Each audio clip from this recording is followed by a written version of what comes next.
Huleni te Bian ki dangi Lei tung na te ki sia in Van le lei amang thang gió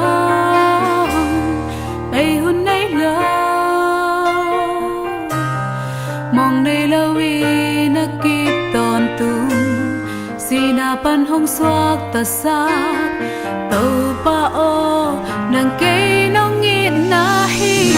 say xưa kiến hong nghịt lo y mi tên cây hong pa bãi gió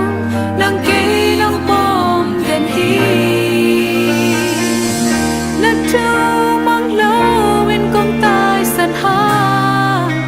nung hay in lòng đèo kỳ khi em to là ta kỹ hong sami từ pa nam pia hi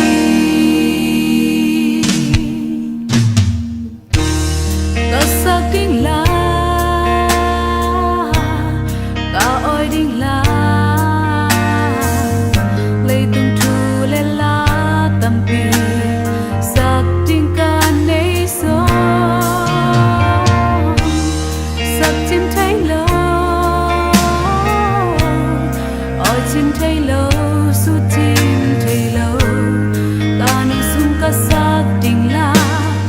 tàu pa o ken nang có nghĩ na hi dây xưa ken hong nghĩ lo y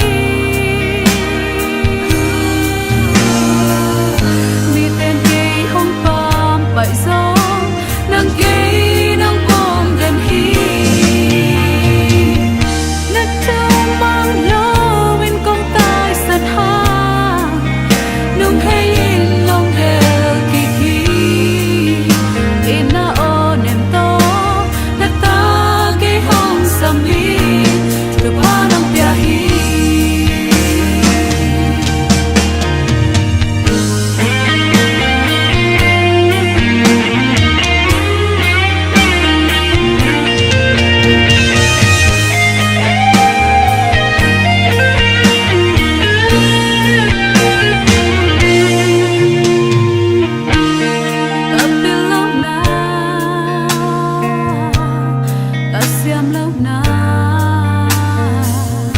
Akhir na tampi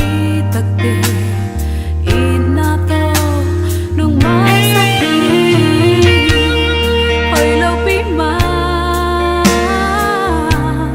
sam lâu pi ma ching lâu pi ma có nhằm bên cây nông bọc xe tàu pa o nong ít na lam đắng say sưa kiến hong yêu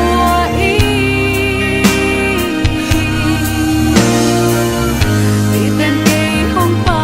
bãi gió nàng cây nong bom đèn hi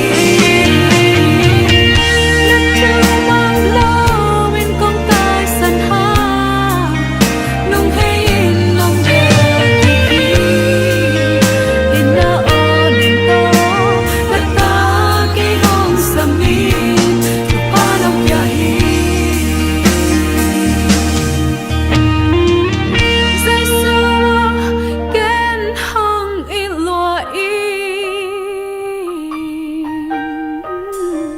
mi tên cây hong pam bãi gió nàng cây nong bom đèn hi